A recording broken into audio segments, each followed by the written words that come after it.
¿Qué es el que se profana a sí mismo? Lo profanan desde arriba en el trabajo. Está escrito en el Zohar. ¿Qué es? O en un camino lejano, es porque el hombre que se profana a sí mismo lo profanan desde arriba. Por lo tanto, él está en un camino lejano desde ese lugar y del camino al que se aferra la semilla de Israel, porque se ha aferrado a un camino lejano, se ha alejado de acercarse a ti, Israel, refiriéndose a la Sitra Achra, que está lejos de la Kedushá. Rabbi Itzhak dijo, está escrito, si está profanado por un alma o en un camino lejano, esto significa que son dos cosas. Rabbi Yossi dijo, aquí, cuando dice profanado por un alma, significa antes de que lo contaminen desde arriba. Y aquí, cuando dice en un camino lejano, significa que es después de que uno ha sido profanado arriba y cayó a un camino lejano, que es la Sitra Achra. Eso significa que en ambos la Kedushá de arriba no estará sobre ellos y no harán Pesach cuando Israel lo haga.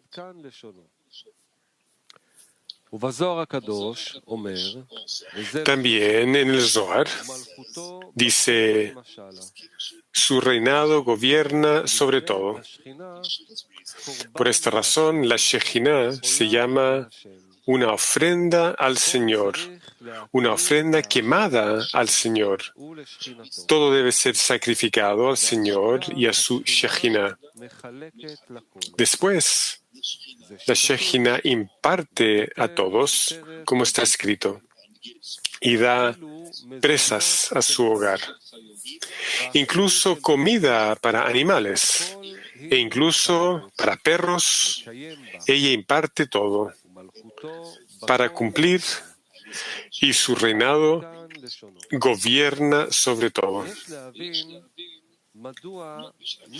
Deberíamos entender por qué alguien que se profana a sí mismo lo profanan desde arriba. ¿Por qué es culpa del hombre que lo profanen desde arriba? ¿Por qué es castigado por no poder hacer Pesach? Ya que según el Zohar, es el significado de las palabras si es profanado por un alma o en un camino lejano. Él es profanado por un alma. Es antes de ser profanado desde arriba y en un camino lejano después de haber sido profanado desde arriba, y tampoco hará Pesach cuando Israel lo haga.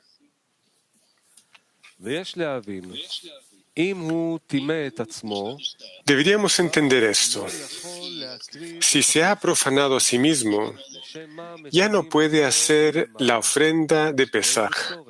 Entonces, ¿con qué propósito lo profanan desde arriba? Además, ¿por qué lo profanan desde arriba si él no es culpable por la tumá, impureza, que se hace desde arriba? ¿No es? Por lo tanto, debemos entender lo siguiente. 1. ¿Con qué propósito lo profanan desde arriba si no puede hacer la ofrenda de Pesach porque es impuro? 2. ¿Por qué lo profanan? Ya que la elección es algo que hace la persona. Y cuando lo profanan desde arriba, esta tumá no viene a él por elección. 3. También debemos entender lo que el Zohar escribe sobre el verso, su reinado gobierna sobre todo.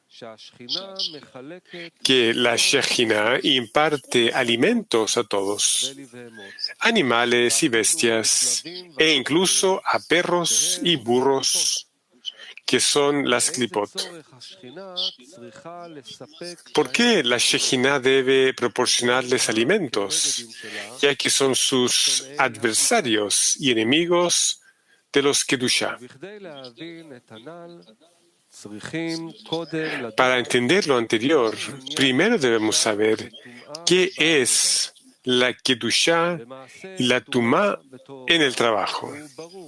En las acciones, Tumá o impureza y Tahará, pureza, están claras, como está escrito en la Torá o en lo que nuestros sabios agregaron con respecto a Tumá, Kedushá y Tahará. Pero en el trabajo, ¿cuál es el significado de Tumá, Tahará y Kedushá?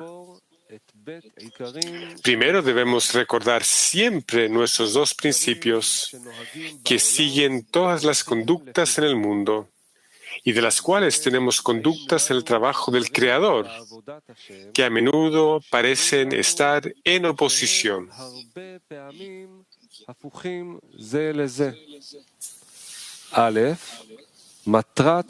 Uno, el propósito de la creación, en su deseo de hacer el bien a sus creaciones, por lo cual Él creó en las criaturas un deseo y un anhelo de anhelar placeres. Esto es llamado deseo de recibir para sí mismo. Todas las creaciones que son llamadas existencia a partir de la ausencia surgieron con esta naturaleza, es decir, con este deseo que se creó, que se considera una carencia que la criatura anhela satisfacer.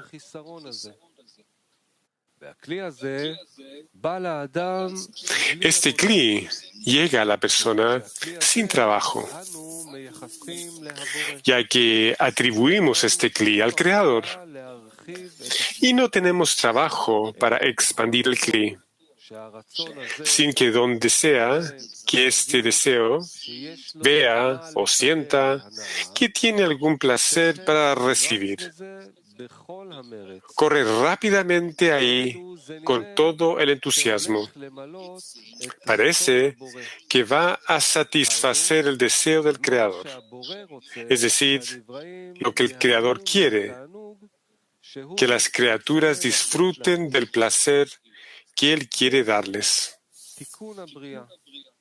2. La corrección de la creación. Para no sentir vergüenza por la recepción de los placeres, se sabe que esto sucede porque cada rama quiere parecerse a su raíz. Por lo tanto, se hizo una corrección que el hombre, desde la perspectiva de su deseo de recibir, quiera hacer concesiones y no recibir ningún placer.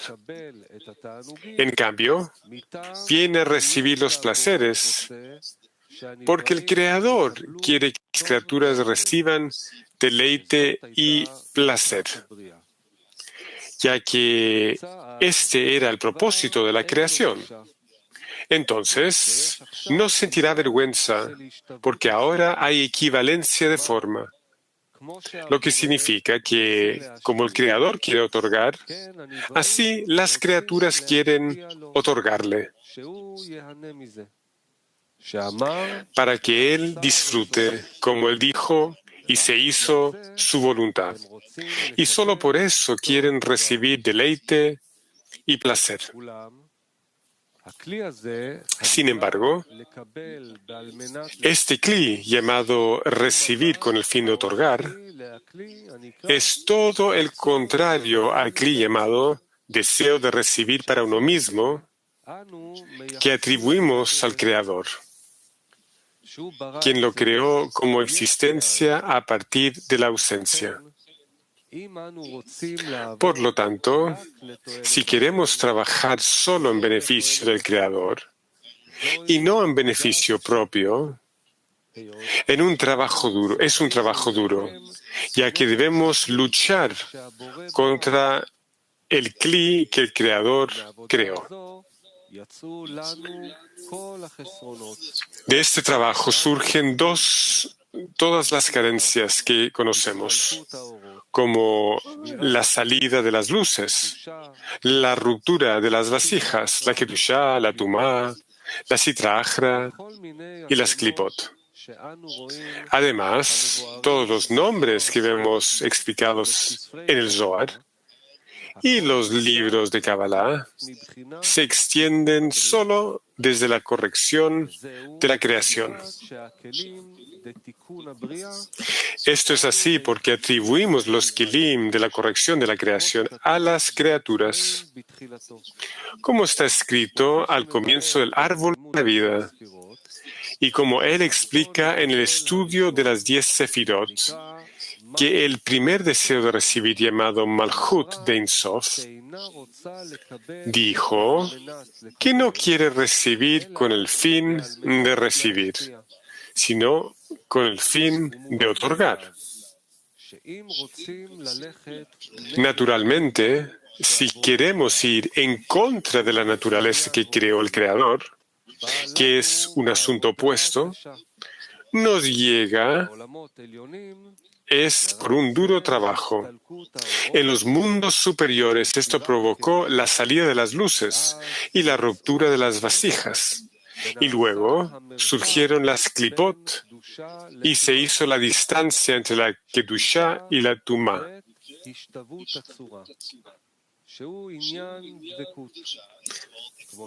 La Kedushá se llama equivalencia de forma. Este es el significado de la Devekut, adhesión. Como está escrito, serás santo porque yo soy santo. Esto significa que, así como el Creador solo quiere hacer el bien a sus creaciones, las criaturas también deberían querer hacer el bien al Creador y no a sí mismas. De esto se deduce que antes de lograr la corrección de la creación, y mientras todavía estamos inmersos en el amor propio, una persona no puede recibir el deleite y placer, y la restricción y la ocultación que ocurrieron están en él. Es decir, debemos decir que todas las ocultaciones que sufrimos se deben a que ese es el orden de las correcciones, que por esto todas las criaturas llegarán al final de la corrección, lo que significa que todos los kelim que surgieron con la cualidad de recibir para sí mismos serán corregidos para que trabajen con el fin de otorgar. Naturalmente, podrán recibir el deleite y placer.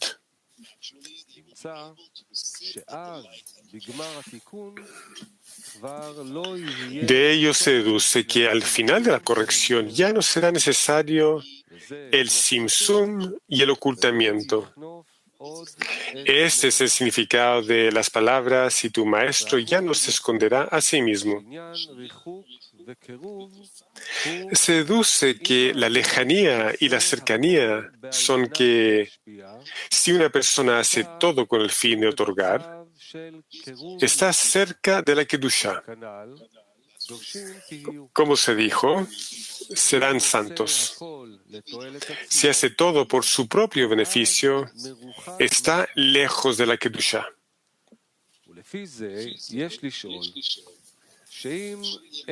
En consecuencia, deberíamos preguntarnos si el deleite y placer no pueden iluminar en vasijas de recepción debido al simsum que tuvo lugar. ¿Cómo podrán subsistir los seres creados en el mundo antes de que se corrijan sus vasijas de otorgamiento? ¿De dónde pueden obtener placer las criaturas? Porque sin placer es imposible vivir, ya que ese fue el orden de la creación. Por lo tanto, aprendemos que inmediatamente después del Simsum, cuando fue la salida de la luz, los reshimot, registros, permanecieron para sostener a los kelim. Los primeros kelim de los que salió la luz se llaman kelim de igulim, vasijas de círculos, y el reshimot, o registro que quedó de la luz, sostienen a los Kelim. Sin embargo, esto solo se puede decir sobre los Kelim de Kedusha. Como se explicó que en los Parsufim de Adam Kadmon, los Reshimot permanecieron en los Kelim después de la salida de las luces. Por lo contrario, en el mundo de Nikudim, donde los Kelim cayeron a las Klipot después de la salida de las luces, aprendemos que los Reshimot permanecieron en el lugar de Atzilut, ya que los Reshimot, que son partes de la luz, no pueden ingresar a las Klipot. Por lo contrario, solo chispas cayeron en los Kelim para sostenerlos. Es decir, los Kelim que cayeron en las Klipot y toda su vitalidad es solo debido a las chispas de la Kedusha que cayeron en ellas. De esto proviene toda la vitalidad de las Klipot. Como interpreta el Ari, solo una luz delgada, llamada luz muy delgada, en comparación con lo que se encuentra en la Kedusha, es toda la vitalidad que cayó en el mundo corporal.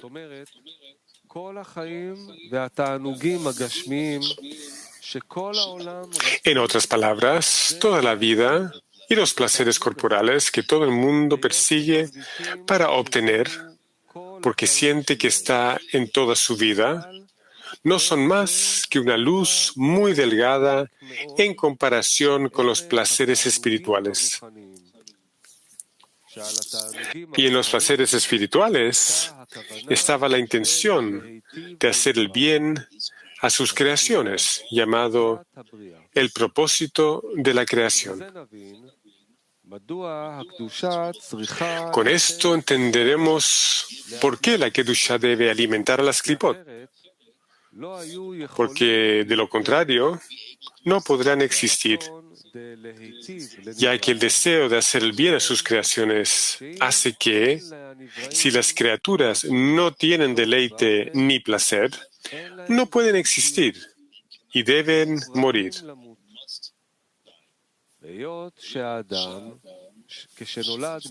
Debido a que el hombre nace con una naturaleza inherente para recibir solo por su propio bien, está bajo el control de las Klipot.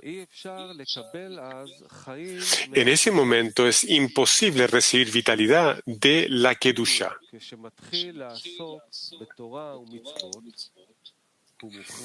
Por lo tanto, incluso cuando comienza a dedicarse a la Torah y Mitzvot, debe comenzar en Lo Lishma, o de donde tendrá vida. Por lo tanto, la Kedusha le da alimento a las Klipot, para que las Klipot tengan vida y nutrientes que sostienen las criaturas mientras están bajo su control.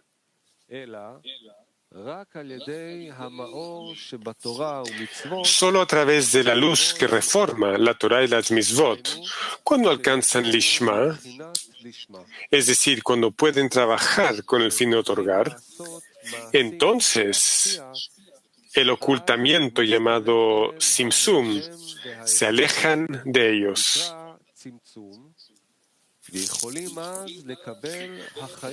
Entonces pueden recibir su vitalidad de la Kedusha, donde se revelan los verdaderos placeres, y no tal como los recibieron, solo una luz delgada de Kedusha, sino una luz real de Kedusha. Con esto entenderemos lo que preguntamos acerca de lo que dice el Zohar. Y tu reinado gobierna sobre todo. Que la Shejinah imparte alimentos a todos, a los animales, las bestias e incluso a los perros y burros, que son las Klipot. Debemos entender con qué propósito la Shejinah debería sostenerlos. Como es imposible subsistir sin luz y placer, y no hay otro poder en el mundo que pueda sostenerlos, como está escrito, no hay nadie más aparte de él. Por lo tanto, la Shejinah los sostiene y les da alimento para sostenerlos. La Shejinah imparte los alimentos y cada uno según su grado. Como él dice, aunque todas las ofrendas son para el Señor, de ellas se les da a los perros, que son las ofrendas descalificadas que él le da a Samel, que se llama un perro, y algunas de ellos son como ángeles ministeriales, y algunas de ellos son como humanos. Eso significa que la Shejinah imparte alimentos a cada uno según su cualidad. Hay personas que son como humanos, hay quienes son como bestias puras y hay quienes son como perros.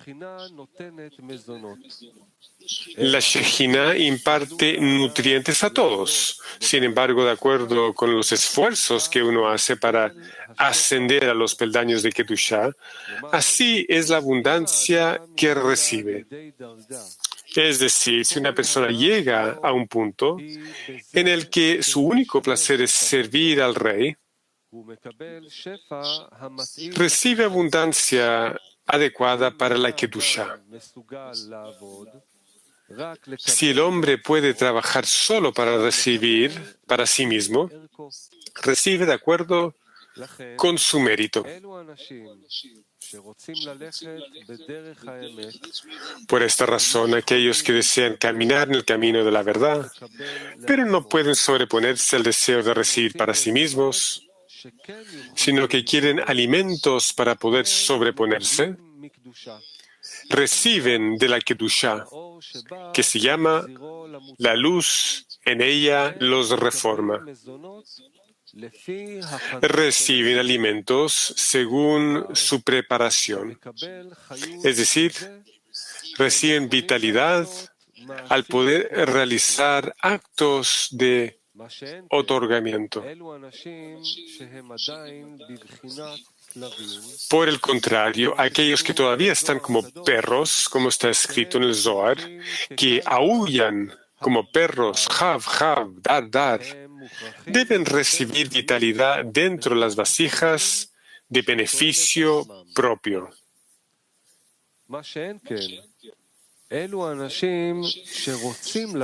Esto no es así con aquellas personas que quieren salir del amor propio.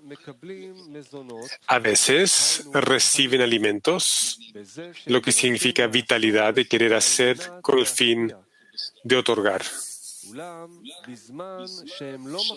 Pero cuando no aprecian los alimentos que reciben con las vasijas de otorgamiento, se les da una pasión que anhelan y comienzan a pensar en el placer de la pasión.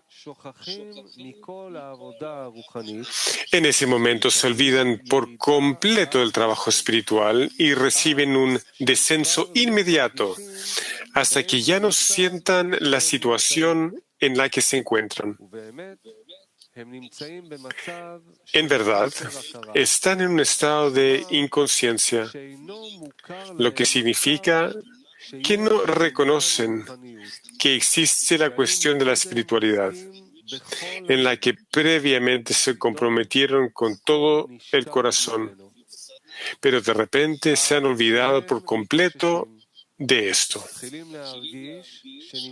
Finalmente se recuperan y comienzan a sentir que están en descenso.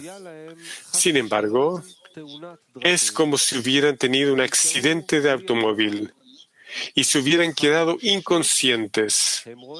Cuando se recuperan, ven que están en un hospital. Del mismo modo, una persona que estaba yendo en el camino hacia el fin de otorgar fue repentinamente golpeada por una pasión que entró en su corazón y quedó inconsciente, es decir, cayó en el mundo corporal.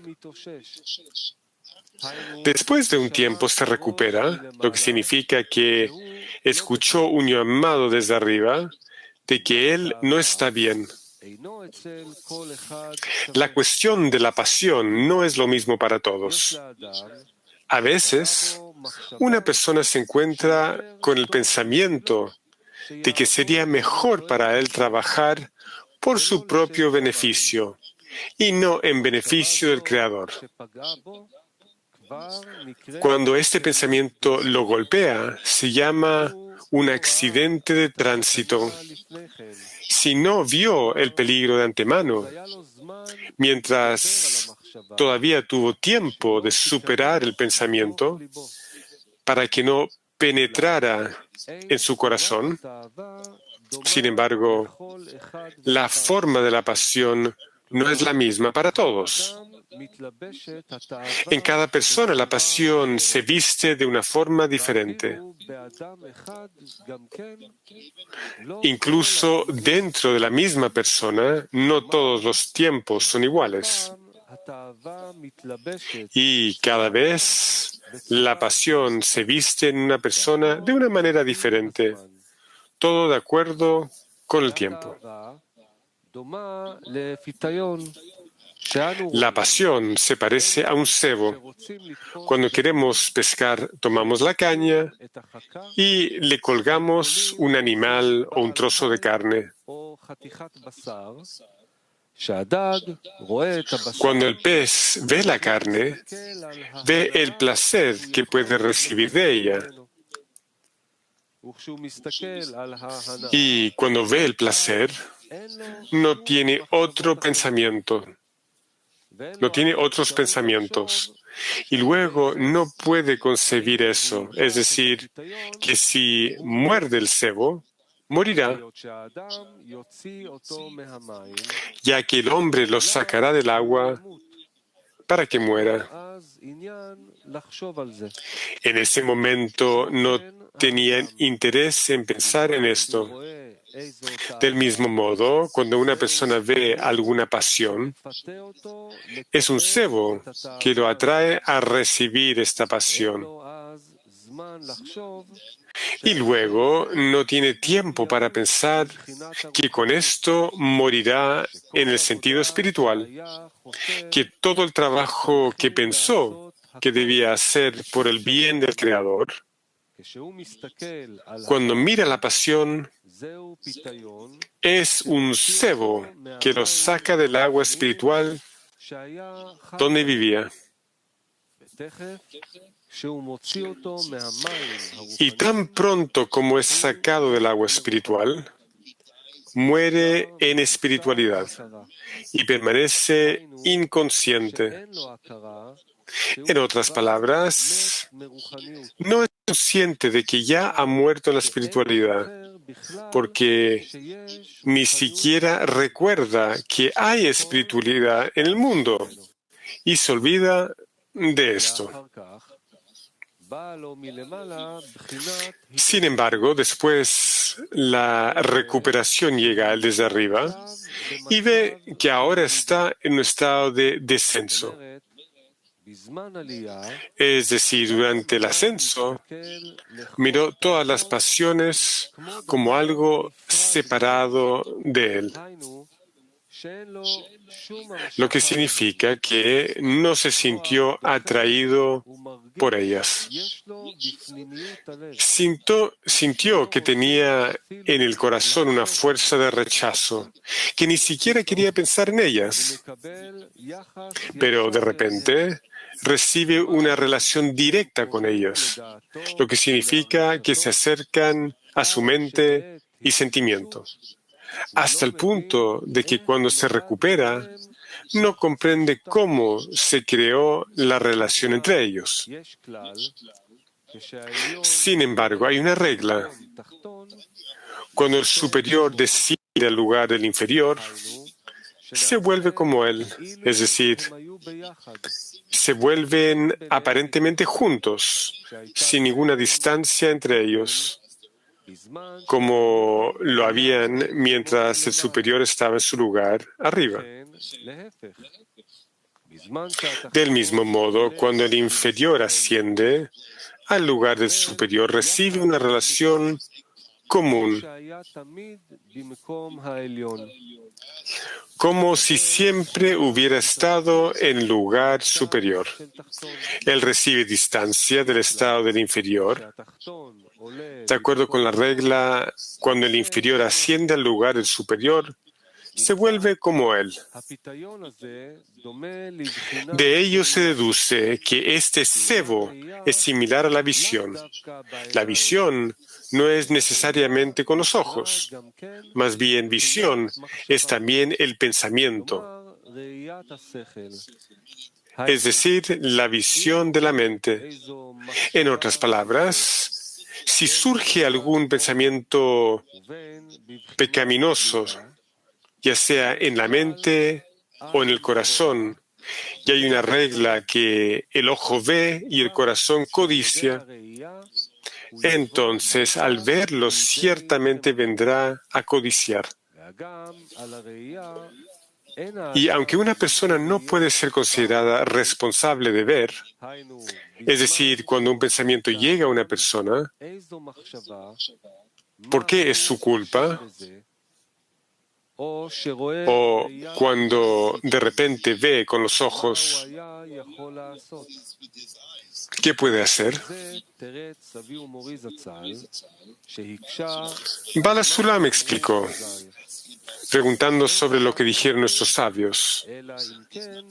Una persona no peca a menos que un espíritu de necesidad haya entrado en él. Él preguntó, ¿por qué dejan que entre en él un espíritu de necesidad para que peque? Si el espíritu de necesidad no hubiera entrado en él, no habría pecado. Entonces, ¿por qué es culpa del hombre que un espíritu de necesidad haya entrado en él? Él respondió que hay una regla, que el ojo ve y el corazón codicia.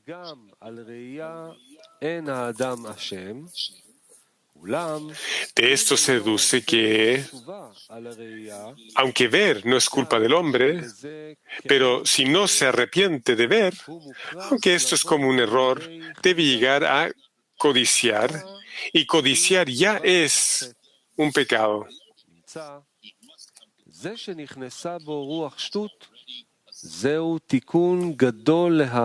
Resulta que el hecho de que un espíritu de necesidad haya entrado en él es una gran corrección para la persona, por lo que no dañará tanto a la Kedushá, ya que durante el pecado ya no siente la importancia de la Kedushá, porque el espíritu de necedad ya está en él, y naturalmente la Kedushá escapa de él. Es decir, si se hubiera arrepentido del error de inmediato, no habría llegado a un pecado real, que es la codicia. Y si no se arrepiente, viene el espíritu de necedad. Ahora podemos entender lo que preguntamos. ¿Por qué, cuando el hombre se profana a sí mismo, lo profanan desde arriba? Como dice el Zohar sobre el versículo, si se profana por un alma o en un camino lejano. La respuesta es, porque se profanó en el trabajo, deberíamos interpretar, es decir, en la visión.